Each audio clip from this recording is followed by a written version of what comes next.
I've never before seen a man growl quite the way our dear Colonel has been recently. At breakfast, he bit his cigar in half and spat the butt into his beer. Beer at breakfast? I don't think Farrah is taking events with his wife, soon-to-be ex-wife, very well at all. Can't say I blame him. We'll try to cheer him up by scoring a few kills on this afternoon's patrol, but I doubt it'll work.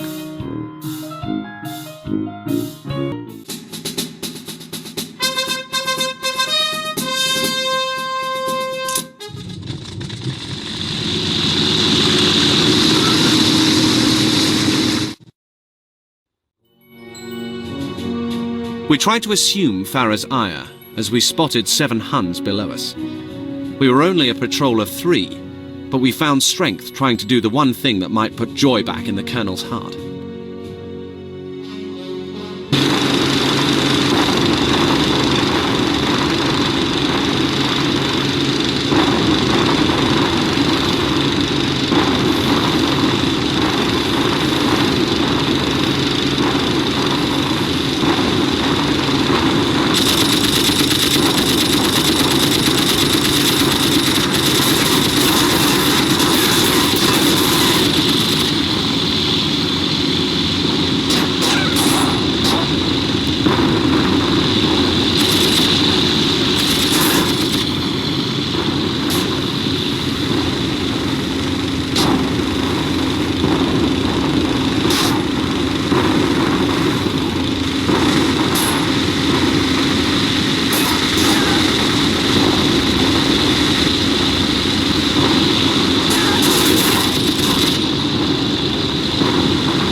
General L has requested support strafing at Cambrai, where his revamped Royal Tank Corps is faring well on the firm terrain. The landscape there has proven ideal for the fully tracked monsters, which now roll full tilt over everything in their way. By keeping low and revving our engines, we can help mask the noise of the clunking armoured vehicles while dispersing the first wave of Bosch infantry.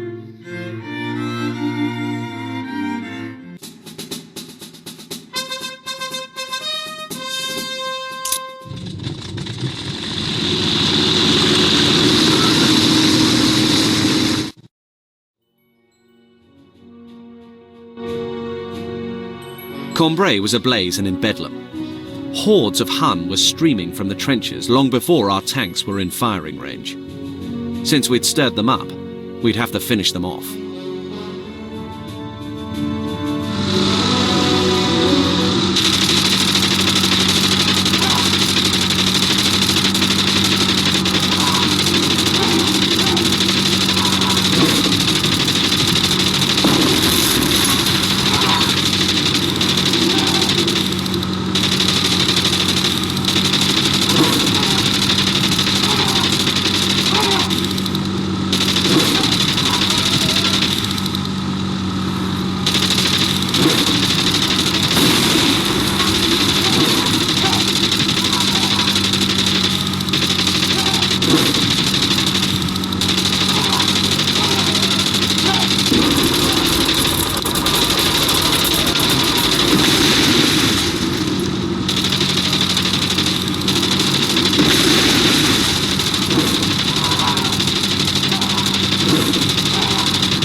Farrah is falling apart. He's crying on Holy Joe's shoulder every night. Imagine Farrah crying. The letter from his wife was a tough blow, but it was nothing compared to the wire she sent him afterward. She's not just divorcing the Colonel, but marrying his boyhood idol, the aviation pioneer in his hometown who first taught him to fly. The cruel irony of war knows no bounds. 4 of us have elected to patrol the front while Holy Joe tries to pull Farrah back together. Anything is better than watching our CO weep.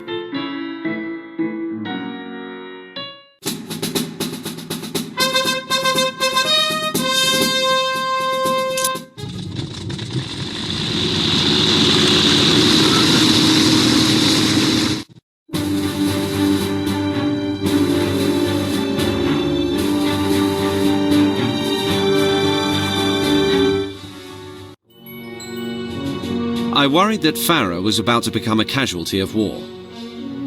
10 minutes later, 3 DR1s and a chaperoning D2 had me worried that I might become a casualty as well.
It's odd how we evaluate things differently.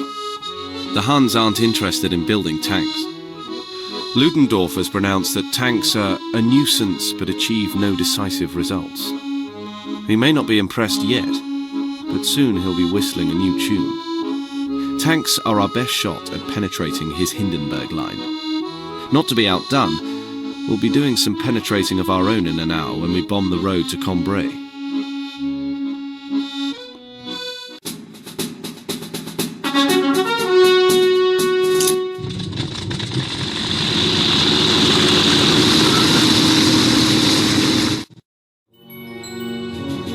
Seeing Cambrai laid to waste reminded me that someday France would have to rebuild all these towns we blew apart.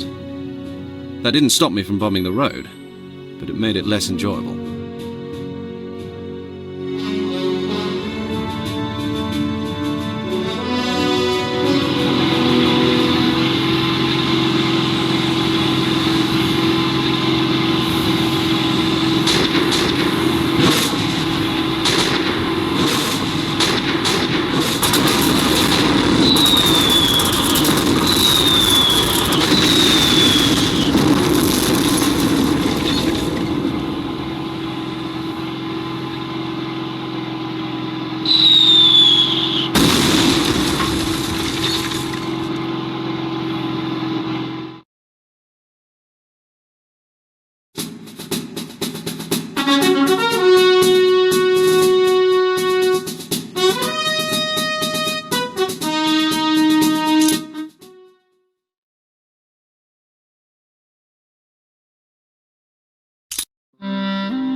Holy Joe has temporarily assumed Farrah's duties.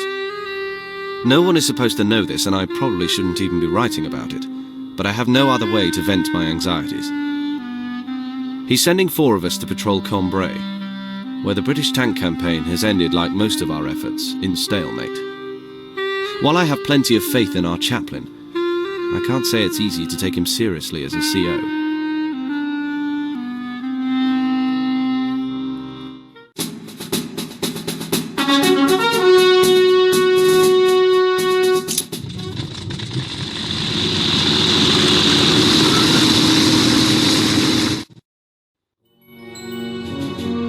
Combat orders from a man of the cloth were the last thing I expected in this war.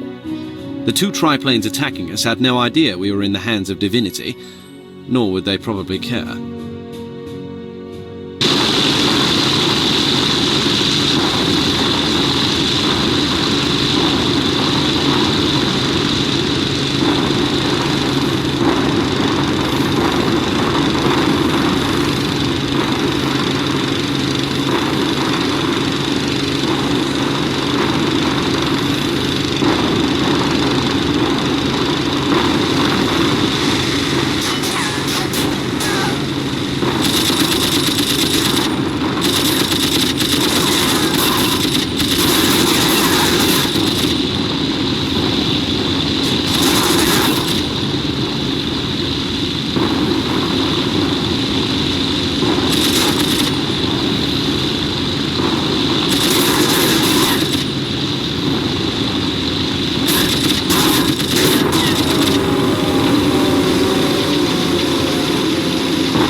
The gloom of winter is upon us. Holy Joe is keeping order as Farrah tries to recover from his depression. Meanwhile, German counterattacks have left Cambrai at a standstill. Richthofen's flying circus controls the skies from Douai, enticing our patrols to rendezvous with fate. At least the Baron knows we're still after him.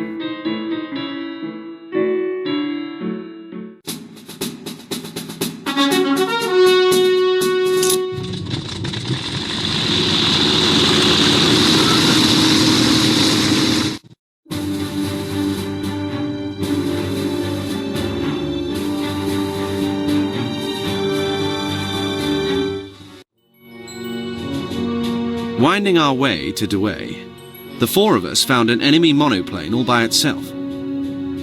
As the odds of old dictated, we offered to let the pilot go, but he would have none of our generosity.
Three of us woke an hour ago for the dawn patrol. Oh, how I love these frosty mornings.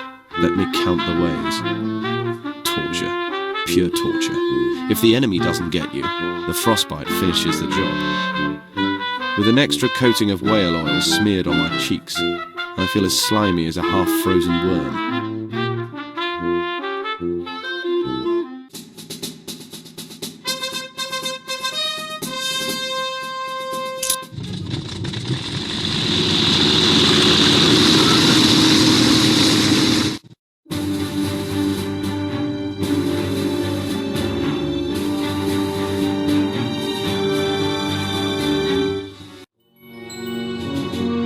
A last look at Cambrai got me thinking that no human being should ever have to see our species so desecrated.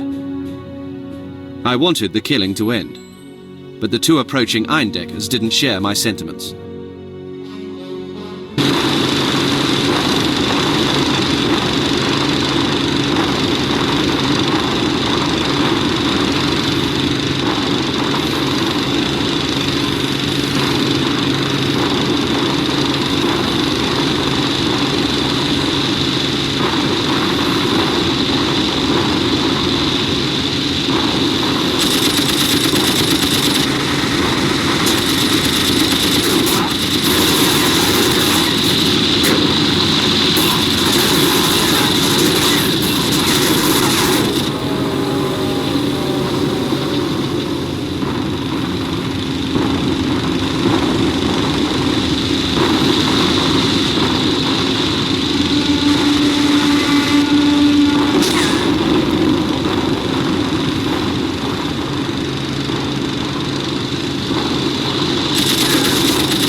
I think Farrah is going to be all right. Holy Joe called everyone together for a company meeting, and Farrah told us he didn't care anymore that his wife was leaving him, that the most important thing was for us to finish the job at hand. By the end of his speech, we were all filled with a steely determination. Farrah has now resumed his command, and his orders for us to bomb a munitions dump at Brussels are music to my ears.